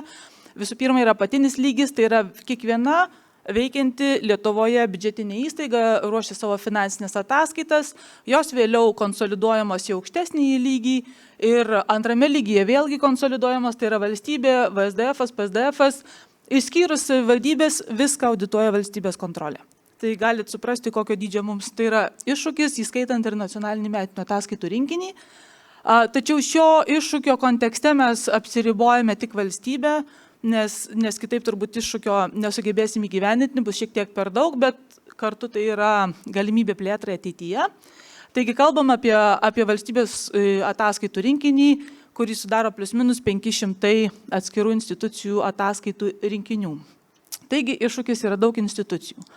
Iššūkis dėl to, kad mes turime pakankamai trumpą laiką tam padaryti, nes kovo 1 kiekviena atskira institucija padaro savo finansinės ataskaitas, kovo 20 konsoliduojame 3 lygį, balandžio 20 sudaromos valstybės konsoliduotosios ataskaitos ir mes kaip auditoriai po valstybės ataskaitų sudarimo realiai turim 3,5 savaitės ir per tas 3,5 savaitės jau turim pareikšti nuomonę dėl finansinių ataskaitų. Iš pradžių gal tai netrodo labai daug, bet pagalvokim, kad valstybė tai yra 66 milijardai turto, apie 34 milijardai įsipareigojimų, kasmet apie 18 milijardų išlaidų.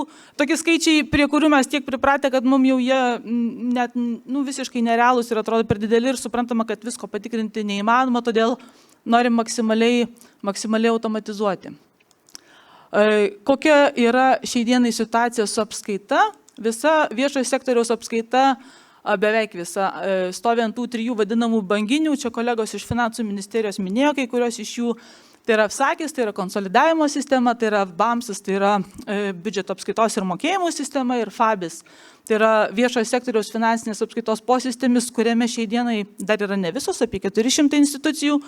ir dar šiek tiek turim vadinamo žvėryno, tai yra apie 140 institucijų dar vis dar apskaitą veda savo individualiuose apskaitos sistemose, todėl surinkti visus duomenis iš visų jų yra iš tiesų mums yra iššūkis. Tai čia, kaip matom, kiekviena institucija suveda duomenis į čia ir viso to pagrindų sudaromos valstybės konsoliduotosios ataskaitos. Ką mes darome audito metu, iš visų šitų sistemų surenkame duomenis. Tiek prie FSAKE, tiek prie BAMSO, tiek prie FABE mes turime prisijungimus, bet tie prisijungimai yra tokie, kad reiškia kiekvienas auditorius rankytėmis prisijungia, išsifiltruoja duomenis, išsitraukia, susikelia į Excelį ir panašiai. Tai yra labai daug bereikalingo rankinio darbo, kurį tikrai būtų galima automatizuoti. Atskirai iš viešojo sektoriaus atskirų tų informacinių sistemų, nes iš vis neturim prisijungimų, tai gaunam duomenis kai kuriuos elektroniniu paštu, kartais tai net ir PDF ir visokie tokie keisti formatai, kur jie nelabai draugiški automatiniam apdorojimui, tai turime ir tokių. Ir tada viso to pagrindu mes atliekame gana nemažai procedūrų, tai vat, kaip įsivaizduojam, turim 3,5 savaitės, ten plius minus daugiau, nes pradedam dirbti šiek tiek anksčiau ir su kiekviena ta institucija reikia padaryti pakankamai nemažą sąrašą sutikrinimų. Patys sutikrinimai jie nėra labai sudėtingi, tai yra skaičiai. Skaičius sutampa, nesutampa ir panašiai, po to jeigu nesutampa giliniesi, tai kažkokių tokių dirbtinio intelekto sprendimų čia nelabai reikia, čia yra tiesiog algoritmo surašymas. Ką mes svajojame padaryti? Iš FSAKE, BAMSO ir FABE norėtume automatiškai pasiimti duomenis, iš tų atskirų viešojo sektoriaus subjektų informacinių sistemų, kad galėtume pagal standartinę struktūrą susikelti rankiniu būdu duomenis į savo šitą sukurtą prototipinę sistemą. Ir paskui visų tų duomenų pagrindų, kad galėtume automatizuoti visus tos testus, kuriuos finansiniai auditoriai kiekvienais metais turi atlikti. Tai maždaug taip atrodytų tas sprendimas, automatiškai surenkam duomenis, dalį duomenų susikeliam rankomis, tada automatiškai atliekami sutikrinimai, suformuojamas netitikimo ataskaitos ir mes turime laimingesnius finansinius auditorius, kurie gali šiek tiek pamiegoti, nelabai daug pamiegoti per tos 3 mėnesius, bet bent kokią 1-2 valandas mes jiems sutaupytume. Nes realiai per tos 2 mėnesius tai kolega Laura ir jos visa komanda neįsivaizduoja, ar jie miega, tiesą pasakius, bet tikimės, kad tai padėtų. Kodėl tai gali būti įdomu jums? Nes tai yra tikrai įdomios informacinės sistemos. Kaip minėjau, su FSAKE, FABE ir BAMSu mes turim prisijungimą. Dar neturime duomenų paėmimo duomenų bazių lygiai arba per API. Tai yra mūsų svajonė, kolegos iš Finansų ministerijos, mes dar turbūt pas jūs ateisim su savo svajonių sąrašu, ar ne. Kol kas tai tik prisijungimas, tai matomai robotizavimo tokie sprendimai galbūt gali būti, bet tikimės, kad galbūt ir kažkas rimčiau. Kaip minėjau, tai yra nepaprastai dideli pinigų kiekiai.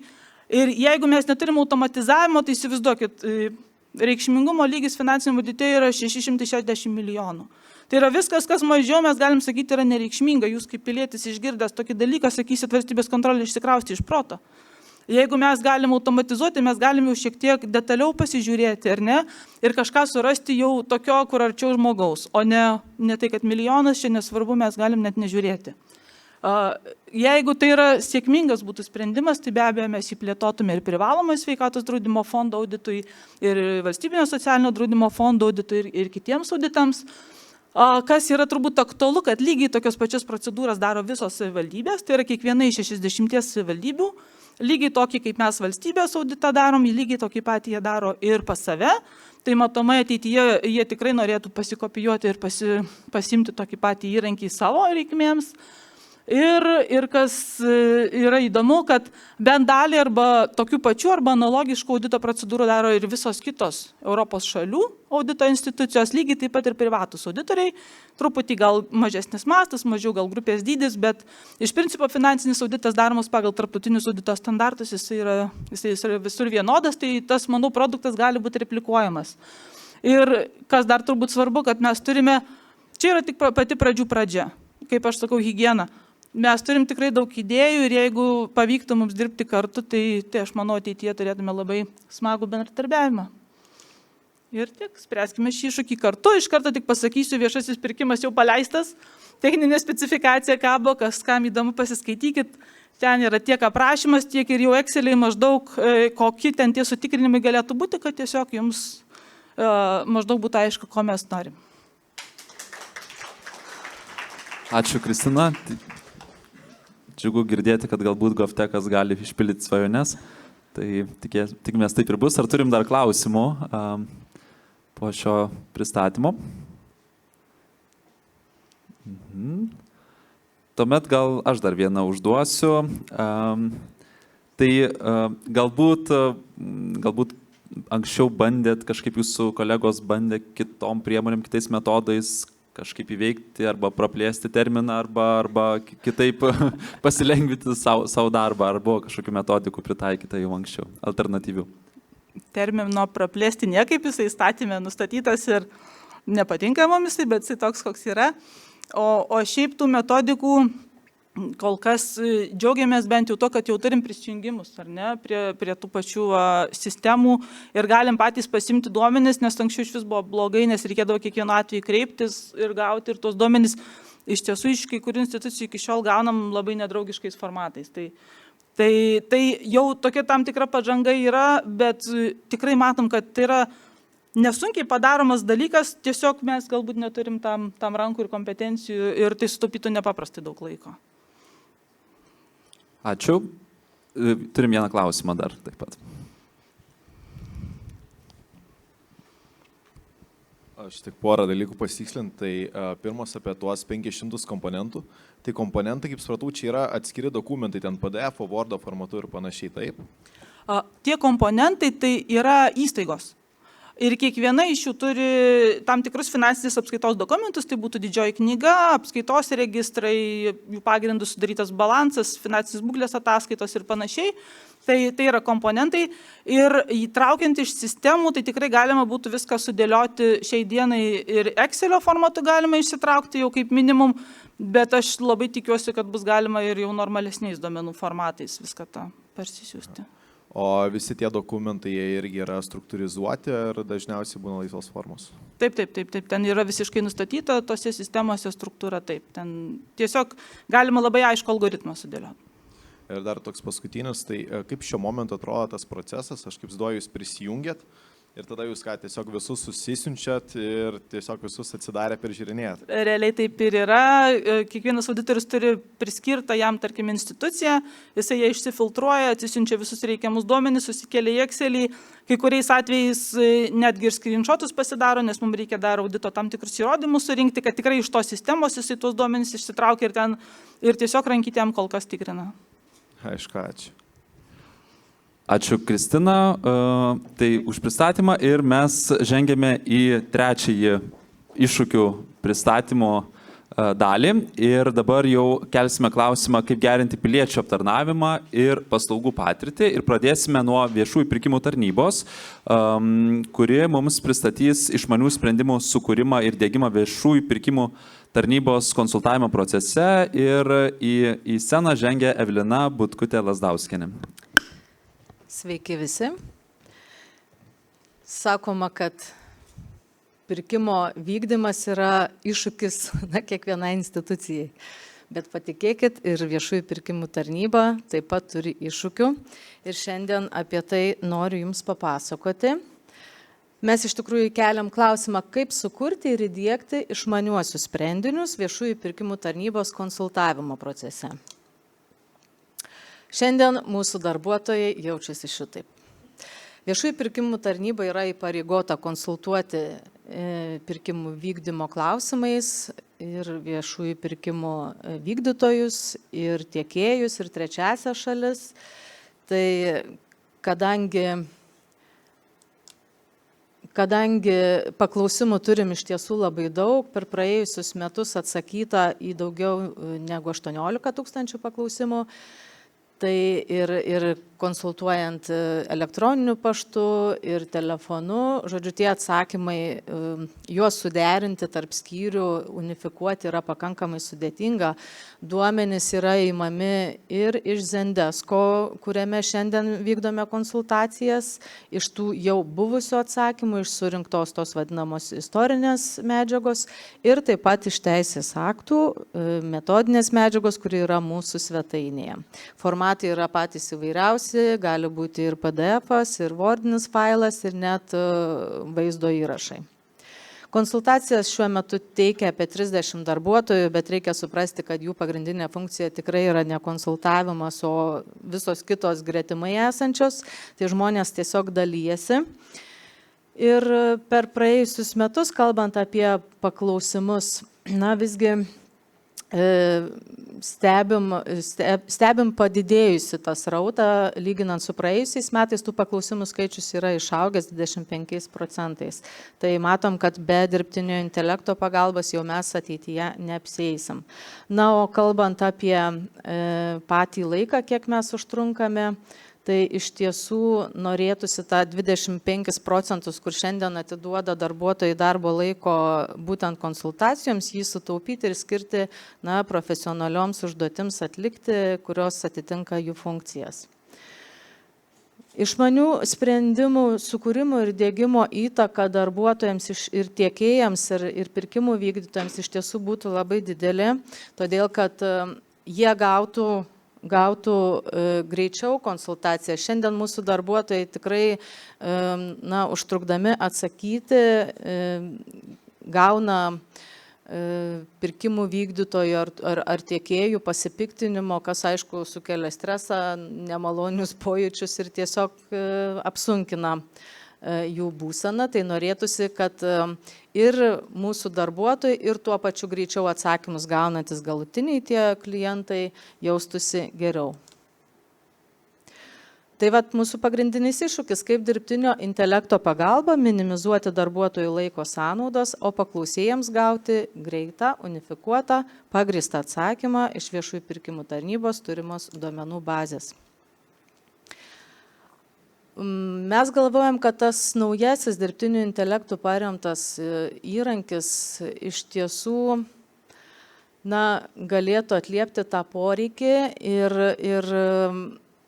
tuos duomenis, kuriuos mes turime, jau minėtose ir Zendesk ir viešųjų pirkimų tarnybos metodinės pagalbos medžiagoje ir po vertinimo jau atliktose išvadose, dirbtinis intelektas turėtų pats apdoroti, tai neturėtų būti chatbotas, kada yra sukuriami scenarijai.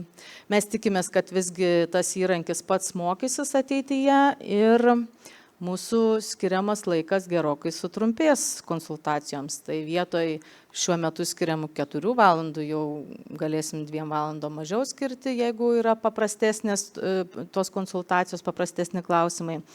Tie vadinami, tos tipinės užklausos. Na, o kada užtrunkama sudėtingesniems klausimams 19 darbo dienų, tai bent jau 6 darbo dienom tikrai tie atsakymai sutrumpėtų. Ir, žinoma, tai turėtų būti lietuvių kalba sukurtas įrankis, naudojant didžiuosius kalbos modelius, tai pagerins ir pagreitins komunikaciją su klientais. Tai dirbtinis intelektas suteiks galimybės darbuotojams jausti šitaip kaip šitam pirmam paveikslėlį, o mūsų klientai jausis dėkingi. Tai padėkit mums tą iššūkį išspręsti. Dar kalbant apie galimybės, iš tiesų mes kalbėjomės tarpusavį, kad kol kas kaip ir nematėm tokio produkto, galbūt tiesiog mes nežinojom apie tokias galimybės. Bet šitas produktas yra daugiau vidiniam naudojimui, ne išoriniam. Mūsų darbuotojai gavę dirbtinio intelekto pateiktą atsakymą, peržiūrės ir tik tada pateiks į išorę. Tai tiek. Ačiū, Evelina, už pristatymą. Ar turėtume klausimų, pasitikslinimų iš auditorijos? Taip, viena ranka. Aha.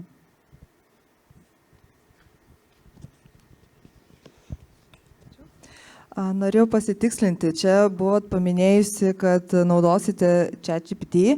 Tai gal jūs atlikote platesnę analizę įrankių ir nustatė tam tikrus pliusus, minusus, privalumus ir kuo remiantis pasirinkot būtent šį modelį? Na, mes iš tiesų norėtume. Mes techninės specifikacijos dar neturim parengę ir dabar viskas vyksta. Tai nesu tikra 100%, kad tai bus įrašyta, ką jūs matote šiandien, bet mes tiesiog manom, kad taip galėtų tikti.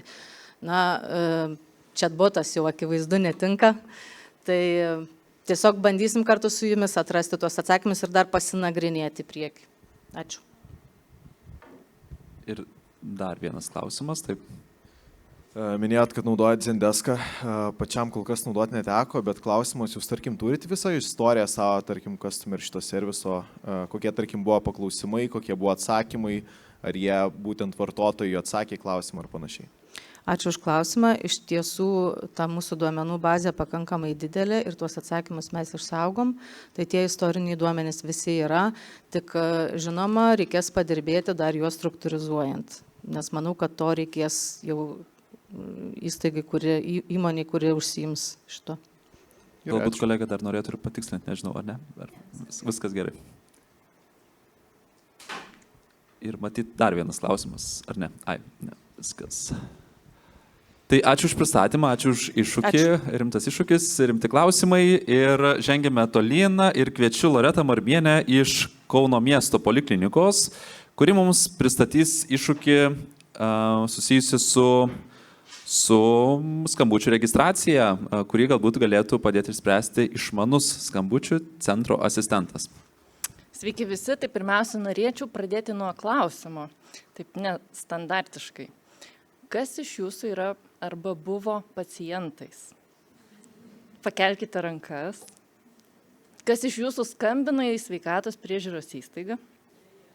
Tai turbūt įsitikinat, kad tikrai iššūkis yra svarbus. Ir mes keliam šį klausimą, nes esam beveik didžiausia sveikatos priežiūros įstaiga Lietuvoje. Turime 5 padalinius, taip pat turime dar 8 poskyrius. Ir pas mus yra prisirašę 160 000 pacientų, taip pat turime 120 šeimos gydytojų ir taip pat dar turime 45 skirtingų specialybių gydytojus. Ir sulaukime labai įvairių jūsų klausimų. Ir per mėnesį mes gauname daugiau, kartais mažiau, 95 000 skambučių. Turime vieningą skambučių centrą. Ir aptarnavimas vidutiniškai vieno klausimo trunka iki 2 minučių, bet turime ir tokių nestandartinių pokalbių, kurie gali būti ir ilgesni nei 5 minutės. Ir su kuogi mes susidurime? Nes iš tikrųjų turime labai didelį informacijos srautą. Kaip jūs užregistruoti iš pirmo karto ir teisingai atsakyti jūsų klausimus, nes tų klausimų turbūt kiek yra jūsų, tiek jų gali būti labai įvairių ir jūsų situacijos gali būti labai įvairios. Taigi tie nestandartiniai pokalbiai yra. Taip pat mes turime skirtingą pokalbių trukmę, taip pat turime ilgą laukimo laiką, turbūt irgi tenka kartais jums su tuo susidurti. Na ir didžioji dalis proceso yra atliekama rankiniu būdu. Bet tai turbūt nėra vien tik mūsų klausimas. Kiek esate jūs prisirašę prie sveikatos priežiūros įstaigų, kiek jūs kreipiatės į sveikatos priežiūros įstaigas, tai visi su to klausimu susidurėm. Ir mes metam irgi iššūkį. Padėkite mums, kad mums visiems kartu būtų daug paprasčiau užsiregistruoti ir iš pirmo karto ir teisingai. Ir tuo sprendimu mūsų įstaigoje naudotųsi 34 operatoriai. Mes per dieną sulaukiame, vienas operatorius paima beveik 170 skambučių. Taip pat tiems operatoriams apmokinti mums reikia nuo 1 iki 3 mėnesių, nes, kaip minėjau, turime labai daug informacijos ir ta informacija yra skirtingose šaltiniuose.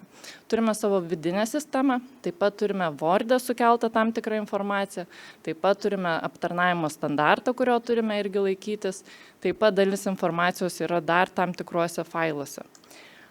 Ir sprendimas mūsų, bent jau lūkestis yra toks, kad tai būtų toks asistentas, tai yra patogi, aiški, gebanti atsinaujinti ir prisitaikyti, būtent toks įrankis, kuris padėtų mūsų operatoriams išspręsti jūsų klausimus greitai.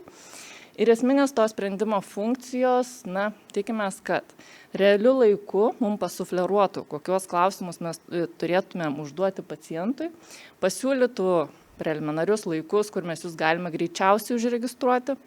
Taip pat verstų pokalbį į tekstą, kad mes galėtumėm irgi įsivertinti, ar tas pokalbis buvo kokybiškas. Ir tikimės pilno automatizuoto periodinio apsimokymo proceso bei integracijos su įstaigos vidinėmis sistemomis.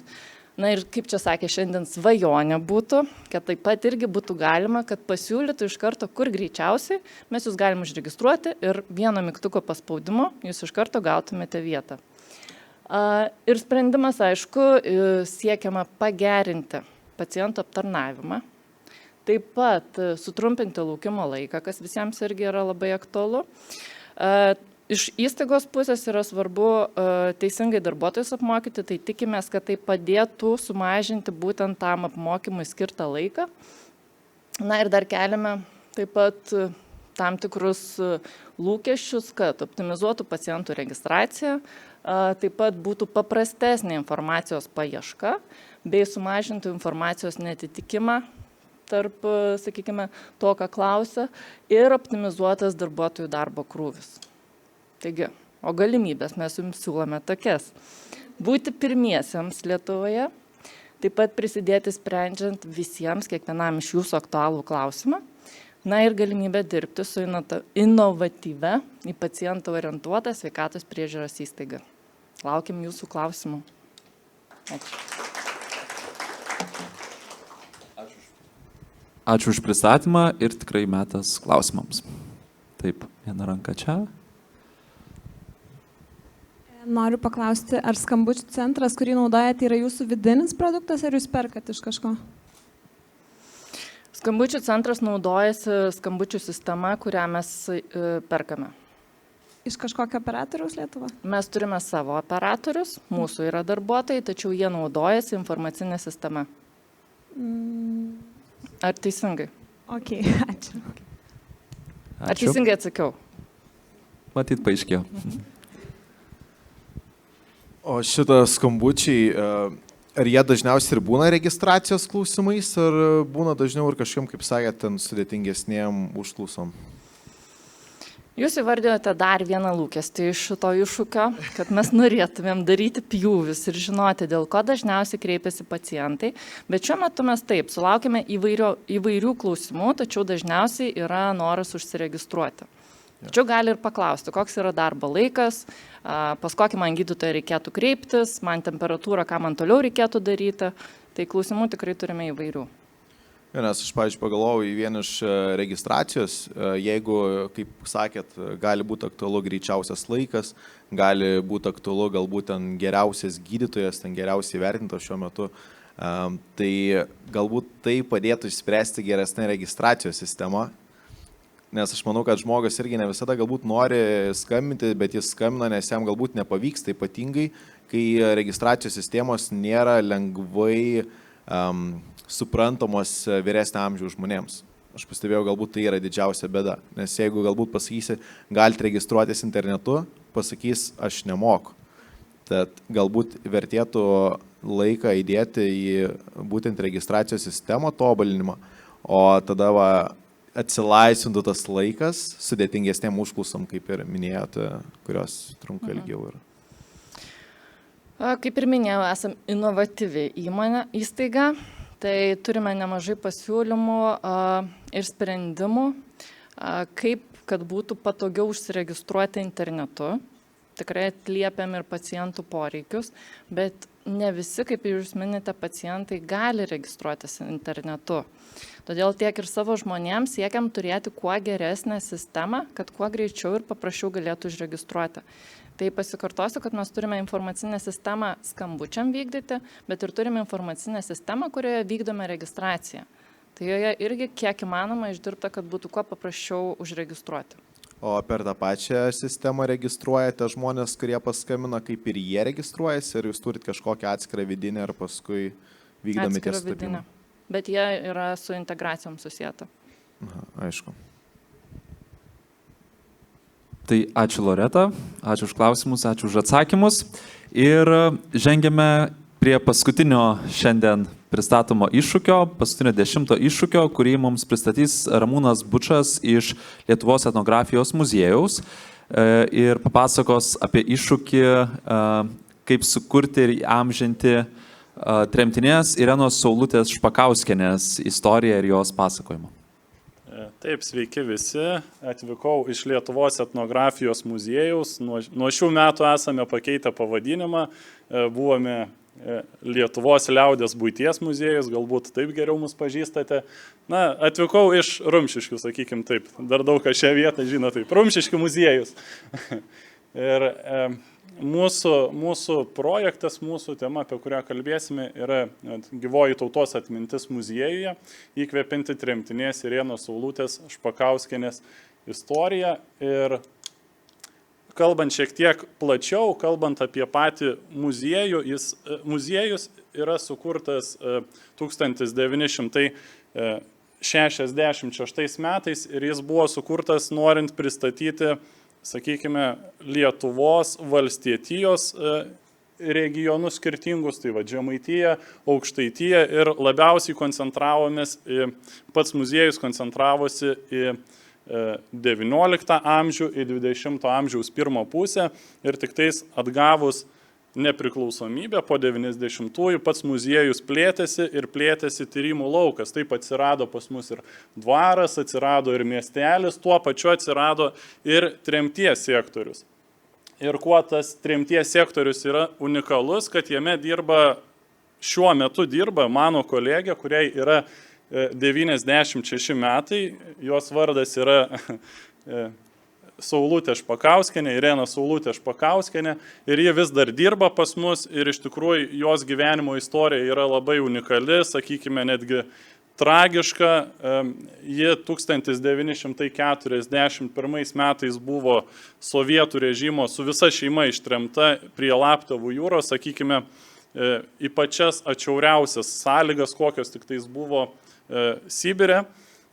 Na ir ačiū Dievui, ji grįžo, ji prisidėjo prie rezistencijos, sakykime, prieš sovietų valdžią, būtent visą okupacijos laikotarpį ir jau atgavus nepriklausomybę, ji įsidarbino pas mus muziejuje ir pats mūsų muziejus sukūrė netgi tokią, kaip sakiau, erdvę, tremties sektorių, kuriame pastatė jurtą, būtent tokią jurtą, na, sakykime, panašią į tą, kokios stovėdavo prie Laptevų jūros ir pati Saulutė Špakauskienė lankytojams pasakoja, veda tokią edukaciją apie savo išgyvenimus ir tie pasakojimai yra su tokiu, sakykime, stipriu emociniu fonu.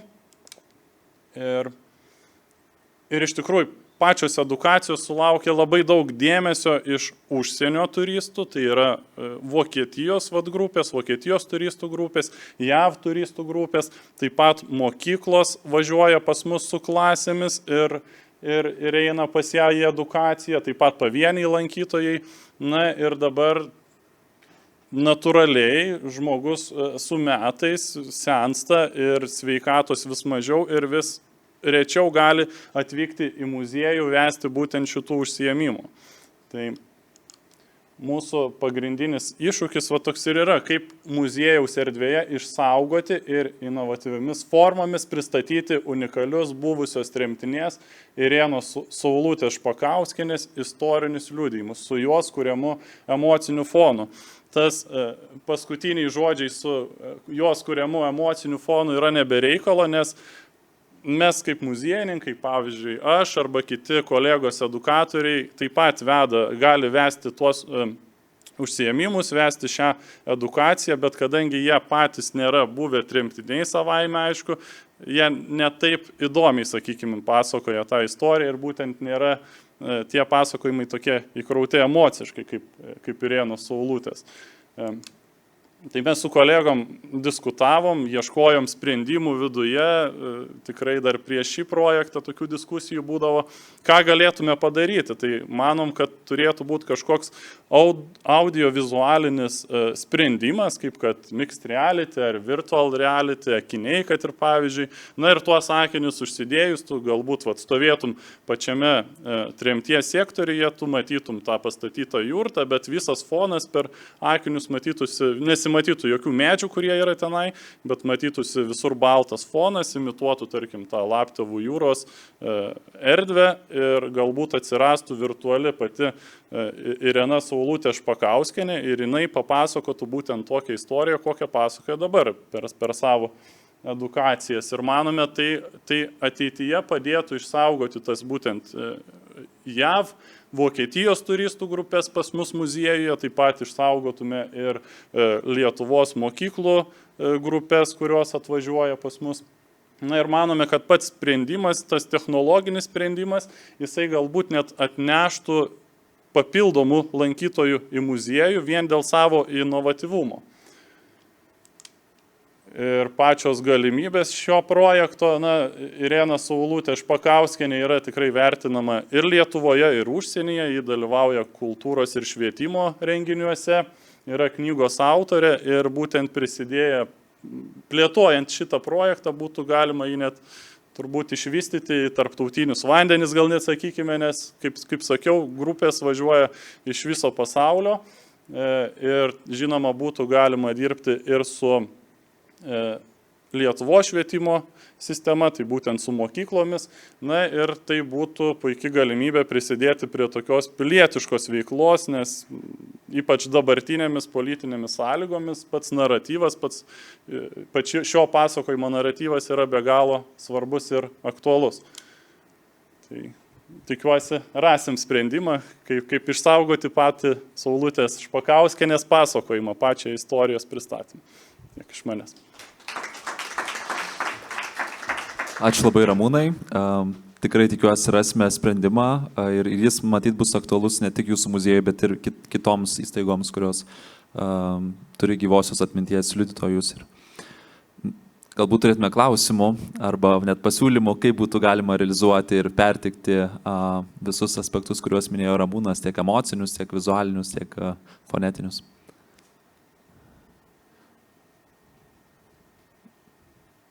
Ne? Nežinau, aš matyt jau ir pateikiau ir pasidžiaugiau tuo sprendimu, nes tikrai matosi, kad jo galimybės pritaikymo, replikavimo ir kitose srityse būtų nemažos. Tai dėkoju labai Ramūnai už pristatymą ir dėkoju iš tikrųjų visiems šiandien iššūkius pristačiusius čia, pristačiusiems projektų autoriams, savininkams ir iš tiesų dabar kviečiu sekti naujienas mūsų socialinėse medijose, pasidalinsime ir šio renginio įrašų ir nuotraukomis iš šio renginio, o dabar tikrai metas tinklaveikai, kurios metu matyt bus galima dar užduoti neužduotus arba vėliau kilusius klausimus, pabendrauti, susipažinti tiek vieni kitiems, tiek jau galbūt pagalvoti apie replikas ir apie naujas svajones. Ačiū visiems dalyvavusiems ir iki susitikimo tinklaveikoj.